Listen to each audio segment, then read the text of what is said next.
आजची पत्रकार परिषद ही विशेष पत्रकार परिषद आहे. याला उपस्थित माझे सहकारी श्री नवनाथ बन आणि ज्यांना विशेष आग्रह करून या पत्रकार परिषदेला बोलवलं ते श्री देवराम भोंगळे आमदार, अत्यंत म्हणजे सगळ्यात राज्यातला 21व्या वर्षी सर्वात तरुण सरपंच यांची विशेष ओळख सांगायची. जिल्हा परिषद सदस्य, जिल्हा परिषद अध्यक्ष, 6 निवडणुका अशा टप्प्याटप्प्याने अतिशय खालच्या स्तरापासून म्हणजे स्थानिक स्वराज्य स्तरापासून निवडणूक लढवत ते जिंकत लोकांमध्ये सतत राहत असलेला असा हा तरुण आमदार आणि त्याच्यावरतीच आक्षेप काल राहुल गांधींनी घेतले. त्यामुळे देवराम भोंगळे काल ज्यावेळी बोलत होते त्यांच्याशी ते अत्यंत व्यथित होते. स्वाभाविक आहे, लोकांमध्ये माणसं जी काम करतात त्या लोकांमध्ये काम करणाऱ्या माणसांना अशा पद्धतीने जर चुकीचे आक्षेप कोणी घेतलं, कोणी खोटं बोललं तर दुःख होणार. आणि म्हणून मी त्यांना आग्रह केला की तुम्ही आज या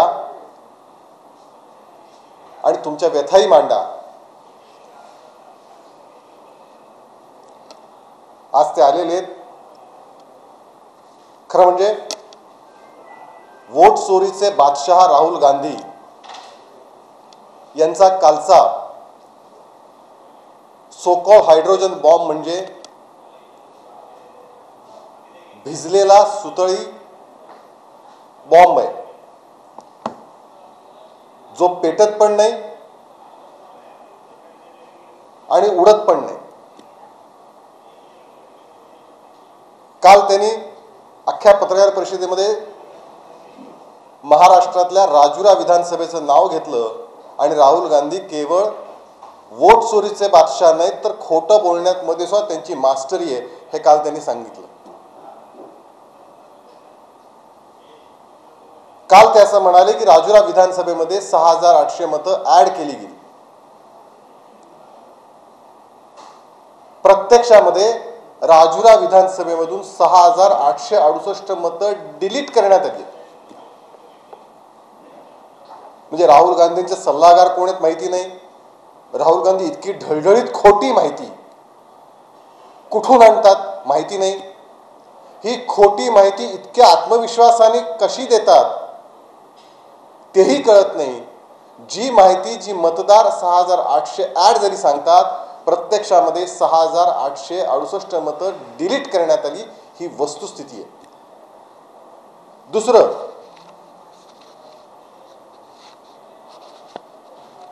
खरं म्हणजे मला ज्याला चोरी करायची आहे तो तक्रार कशाला दाखल करेल.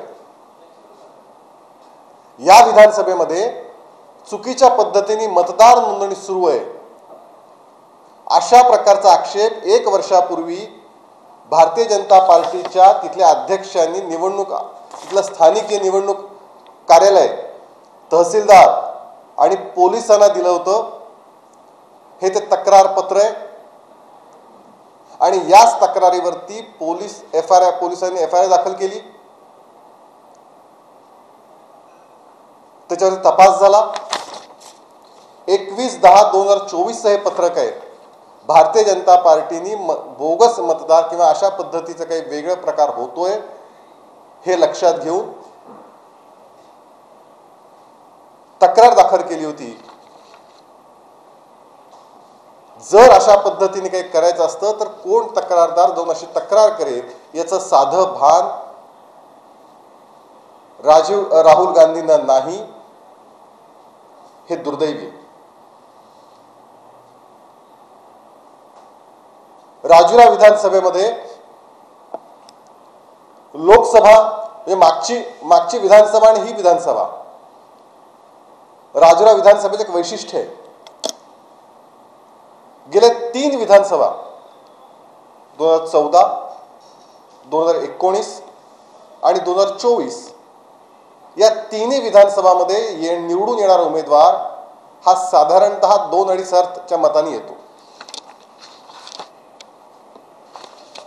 म्हणजे एक्झॅक्टली सांगायचं तर 2024ला 3,000 मतांनी निवडून आला उमेदवार, 19ला 2,500, 2,501 आणि 14 साली 2,278.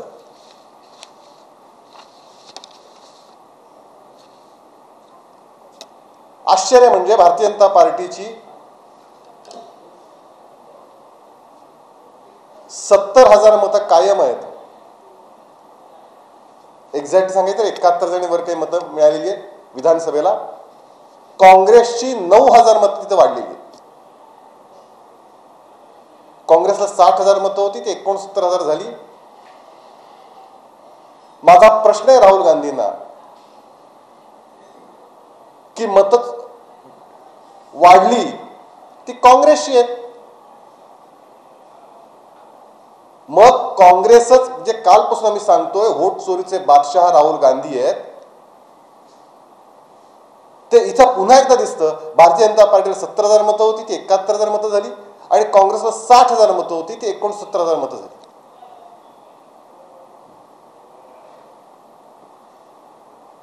त्यामुळे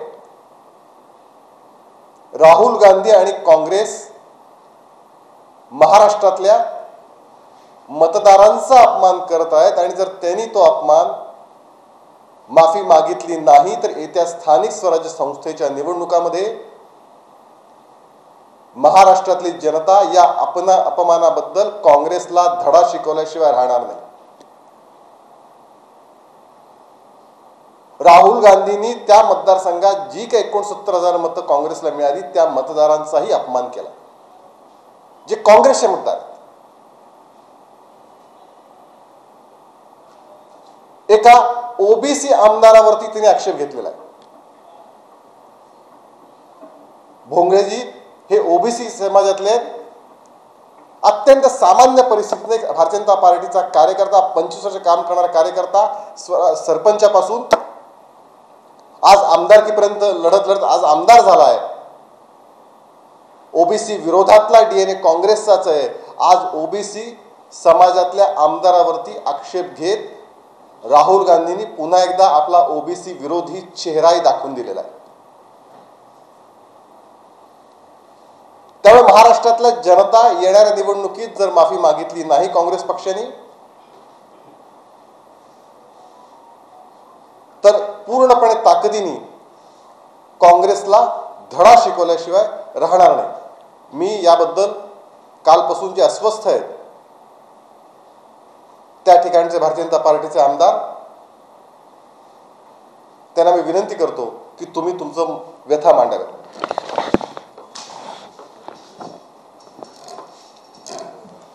मग प्रश्न करू काय असतील. या पत्रपरिषदेमध्ये उपस्थित भारतीय जनता पक्षाचे मुख्य प्रवक्ते सन्माननीय केशवजी उपाध्याय, सन्माननीय नवनाथजी बन, उपस्थित माझ्या सर्व पत्रकार बांधवांनो, भगिनींनो, खरं तर काल काँग्रेसचे नेते राहुल गांधी यांनी राजुरा मतदारसंघामध्ये अत्यंत निराधार आरोप केला. त्यांनी आरोप काय केला की राजुऱ्यामध्ये 6,850 मते वाढली. खरं तर आरोपच निराधार आहे, चुकीचा आहे. उपाध्याय साहेब म्हणाला पण त्यांचे सल्लागार पण हेच कळत नाही की ज्या मतदारसंघामध्ये 6,850 मते ॲडच झाली नाही, म्हणजे प्रक्रियेमध्ये जे आपण फॉर्म नंबर 6 भरतात तेव्हा आमच्या लक्षात आलं की या ठिकाणी काहीतरी कोणी चुकीच्या पद्धतीनं नाव एनरोल करण्याचा प्रयत्न करत आहे. तेव्हा गडचिरोलीमधल्या आमच्या भारतीय जनता पक्षाच्या अध्यक्षांनी तक्रार केली. तेव्हा निवडणूक आयोग सुद्धा पुढे आला आणि त्यांनी जेव्हा तपासलं त्यांच्या लक्षात आलं की चुकीच्या पद्धतीनं काही नावं टाकण्याचा प्रयत्न होता आणि म्हणून लगेच ते निवडणूक आयोगाने ती नावं रिजेक्ट केली, डिलीट केली नाही. म्हणजे जे नावं एनरोल होऊन राहिले होते ती रिजेक्ट केली. आणि राहुल गांधी आरोप काय करतात की त्या ठिकाणी 6,800 मध्ये वाढली आणि वरून काय म्हणतात की राहुल गांधींना सवय झाली आहे खोटं बोलायची. त्यांनी एकच पॅटर्न सुरू केलं, मतचोरी मतचोरी. इथं मतचोरी झालीच नाही आणि वर म्हणतात की आम्ही पुरावे दिले. आणि अशा पद्धतीने राहुल गांधींनी काल खोटी माहिती दिली, राजुऱ्याचं नाव बदनाम करण्याचा प्रयत्न केला. ज्या राजुरा मतदारसंघातील जनतेने त्या ठिकाणी आम्हाला आशीर्वाद दिला, आज राहुल गांधींनी त्या राजुरा मतदारसंघातील सर्व जनतेचा अपमान केला आणि म्हणून माझी आपल्या माध्यमातून मागणी आहे की राहुल गांधींनी राजुरातील जनतेची माफी मागितली पाहिजे. काँग्रेस पार्टीने त्या ठिकाणी राजुरातील जनतेची माफी मागितली पाहिजे. कारण ज्या लोकांनी निवडून दिलं, म्हणजे यापूर्वी तुमचा आमदार निवडून येतो तेव्हा मतचोरी नाही, पण या ठिकाणी कसल्याही प्रकारची मतचोरी न करता न होता फक्त शासकीय जे संस्था आहे त्यांना बदनाम करण्याचं काम त्या ठिकाणी राहुल गांधी करतात. आणि त्या ठिकाणी कालची पत्रकार परिषद म्हणजे फक्त एक त्या ठिकाणी खोटं बोलून रेटून बोलून एक खळबळ माजवणे प्रसार माध्यमाच्या समोर, एवढंच काम राहुल गांधींनी केलं. यापूर्वी सुद्धा राहुल गांधींना निवडणूक आयोगाने वारंवार त्यांच्यापैकी ज्या काही तक्रारी असतील त्याबद्दल मागण्यासाठी सांगितलं, पण ते मांडू शकले नाही. परंतु मीडियासमोर यायचं, खोटं बोलायचं. पण आता मात्र राहुल गांधींच्या खोटं बोलण्यापासून या देशातल्या जनतेला माहीत आहे की राहुल गांधी काय व्यक्ती आहे. आणि म्हणून ते जे खोटं बोलून आज संपूर्ण देशामध्ये 140 करोड जनतेच्या या भारतामध्ये राजुऱ्याचं नाव बदनाम करण्याचं जे कारस्थान षडयंत्र जे काँग्रेस पार्टी आणि राहुल गांधींनी केलं त्याचा आम्ही निषेध करतो. आणि राहुल गांधींनी राजुऱ्यातील जनतेची माफी मागावी ही त्यांना मी मागणी करतो.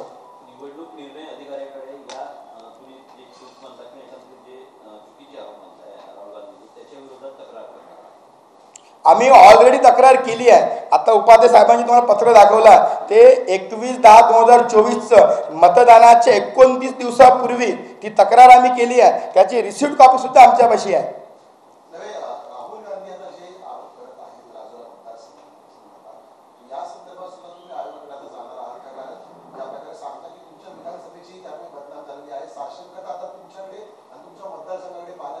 नक्कीच राहुल गांधींच्या आरोपामुळे संपूर्ण देशामध्ये राजुरा मतदारसंघाला बदनाम करण्याचं काम राहुल गांधींनी केलं. मग जी तक्रार आम्ही आयोगाकडे दिली होती त्या तक्रारी संदर्भात पुन्हा पाठपुरावा करू. आणि आमची सुद्धा मागणी आहे की या संदर्भात ज्याने कोणी त्या ठिकाणी बोगस मतं टाकण्याचा प्रयत्न केला त्याला कठोर शासन झालंच पाहिजे. ही मागणी आम्ही तेव्हाही केली आणि आजही आम्ही त्या मागणीवर कायम आहोत.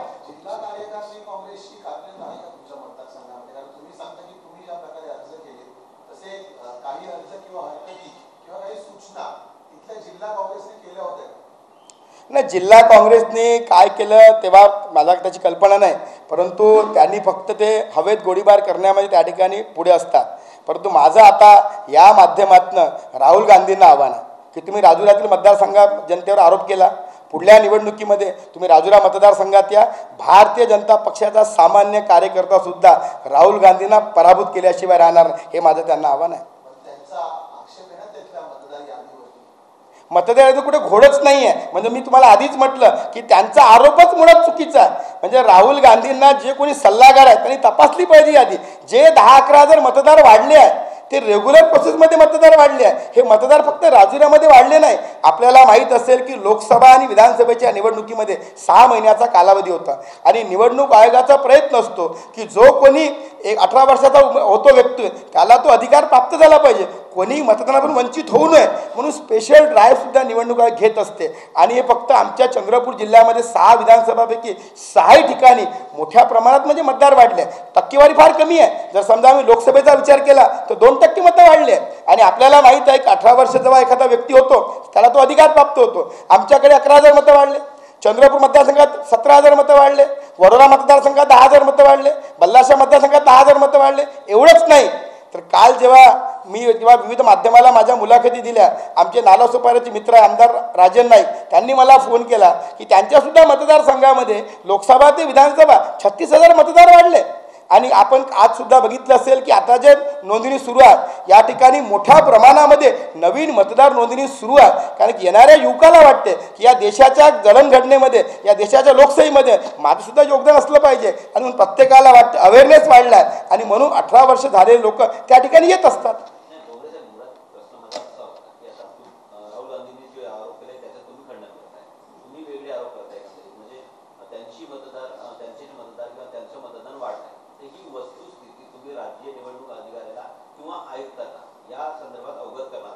हे बघा, दूध का माझा मुळात मुद्दा काय आहे की राहुल गांधींचा आरोपच मुळात चुकीचा आहे.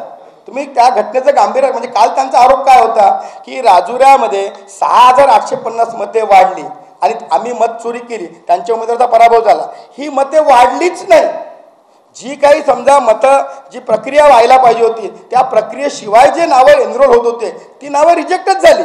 आणि जी 10-11,000 मतं वाढली आहे या मताबद्दल काँग्रेसची शहानिशा केली पाहिजे की ते मतदार कुठचे आहे, केली पाहिजे त्यांनी शहानिशा. हे मतदार तर राजुरा मतदारसंघातलेच आहे, पण ज्या 6,850 बद्दल जे राहुल गांधी वारंवार काल म्हणजे राष्ट्रीय लेवलवरचा एक नेता अशा प्रकारे खोटा आरोप करतो म्हणजे त्यांच्या बुद्धीची कीव येण्याची गोष्ट आहे. जे विषय घडलाच नाही आणि वरून पुन्हा काय म्हणतात की मतचोरी. आता 6,850 मतं वाढले नाही, मतचोरी झाली नाही, पुरावे त्यांनी काय दिले हो मग? माझा त्यांना सवाल आहे की खोटं कशाला बोलता. म्हणजे मुळात वस्तुस्थिती आहे की जो 6,850 मतं वाढले म्हणून ते कांगावा करतात अशी कोणतीही घटना त्या मतदारसंघात घडलीच नाही. आणि जे मतं वाढले आहे ते रेग्युलर प्रोसेसमध्ये जे नियमानुसार 18 वर्ष झालेले मतदार आहेत. समजा एखाद्या कुटुंबामध्ये 17 वर्षाचा मुलगा आहे, तो 18 वर्षाचा झाला, अशा पद्धतीने एका बूथवर 20-25 मतं सहज वाढती, नैसर्गिक प्रक्रिया आहे. एक त्यातला आणखीन एक महत्त्वाचा मुद्दा सगळ्या विषयामध्ये म्हणजे या राजुराचा विषय आहेच, सेम तसं राजुरा घडलंय. आत्ता सुद्धा महाराष्ट्रामध्ये 14 लाख मतं विधानसभेनंतर वाढलेली आहेत. आता याच्याबद्दल काय राहुल गांधींचं म्हणणं आहे? राजुरा विधानसभेमध्ये लोकसभा आणि विधानसभेच्या दरम्यान जी मतदार यादी पुनर्निरीक्षण मोहीम पार पडली, जी तारीख आहे मी तुम्हाला सांगतो. 16 ऑगस्ट, 6 ऑगस्टला ती यादी ते प्रारूप 24 साली 6 ऑगस्ट 24ला ते प्रारूप जाहीर करण्यात आलं. 6 ऑगस्ट ते 30 ऑगस्ट दरम्यान ती सगळी प्रक्रिया झाली होती. एकाही त्यावेळी काँग्रेसच्या नेत्यांनी, स्थानिक पदाधिकाऱ्यांनी या यादीवरती आक्षेप घेतला नाही. जर तुम्हाला अशा पद्धतीचा काही आक्षेप होता, मतदार वाढलेत किंवा वाढतायत, मतदार वाढतायत, बोगस होत आहेत, हे भारतीय जनता पार्टीने आक्षेप घेतला, मी पत्राचं सांगितलं, असा त्यावेळच्या प्रारूप मतदार यादीवरती आक्षेप घेतला नाही आणि महाराष्ट्रातही कुठे घेतला नाही. त्यामुळे वोट चोरी करण्याची मास्टरी तर त्यांची आहेच आहे, पण आता ते खोटं बोलण्याचे सुद्धा मास्टरी राहुल गांधींची आणि ती अतिशय आत्मविश्वासाने बोलण्याची ही समोर दिसायला लागली आहे. ही वस्तुस्थिती आहे. महाराष्ट्रामध्ये जनता त्यांना पुढच्या निवडणुकीत धडा शिकवल्याशिवाय राहणार नाही. काय असेल तर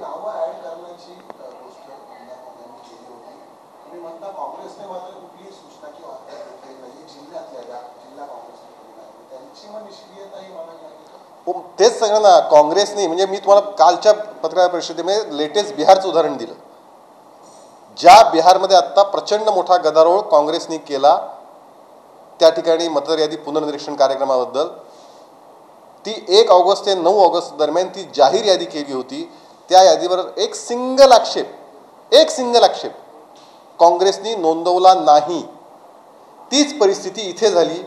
6 ऑगस्ट ते 30 ऑगस्ट दरम्यान त्या सगळ्या त्यांनी तिथल्या 24 साली 1 वर्षापूर्वी स्थानिक ठिकाणी, कारण काँग्रेसचं जमिनीवर काम नाही, काँग्रेसला लोक स्वीकारत नाहीत, काँग्रेसची विश्वासार्हता नाही आणि त्याचवेळी जो पराभव होतोय त्या पराभवाची ही कारणं सोडून या देशातल्या संविधानिक संस्थांवरती आक्षेप नोंदवण्याचं, संशय निर्माण करण्याचं अराजकतावादी धोरण राहुल गांधींचं आहे. हेच राहुल गांधी आहेत जे संविधानाचं पुस्तक हातात घेऊन, कालही त्यांनी ते केलं, पण प्रत्यक्षामध्ये संविधानाच्या विरोधातली कृती, मग ती डॉक्टर बाबासाहेब आंबेडकरांना पराभूत करण्याची 1952 सालची असो किंबहुना सातत्याने. आणि मला आणखीन एक मुद्दा मांडायचा आहे. काल राहुल गांधींनी एक ट्विट केलं आणि त्यांनी सांगितलं नवीन जनरेशन, येणारं जनरेशन, झेन जनरेशन हे लोकशाहीची रक्षा करेल. मी त्यांना आठवण करून देऊ इच्छितो की लोकशाहीची रक्षा या देशामध्ये लोकशाहीवरती घात घालण्याचं काम काँग्रेस पक्षाने केलं. राहुल गांधींच्या आजी इंदिरा गांधींनी लोकशाही बरखास्त करत या देशात आणीबाणी आणली होती. त्या आणीबाणीच्या विरोधामध्ये जनसंघ संघपरिवाराच्या असंख्य कार्यकर्त्यांनी काम केलं. त्यावेळी संघर्ष करणार आणि त्यावेळी त्या आणीबाणीच्या विरोधामध्ये संघर्ष करणारा एक तरुण आज देशाचा पंतप्रधान आहे. त्यामुळे आणीबाणीच्या विरोधामध्ये, लोकशाहीच्या विरोधामध्ये या देशातली जनता याने काँग्रेसला धडा शिकवलाच आहे. थोडा इतिहास तुमचा आठवून पहा. तुमचा इतिहास हा लोकशाही विरोधी आहे हे वारंवार दिसून आलं. धन्यवाद. पळायचं ना तुम्हाला लगेच.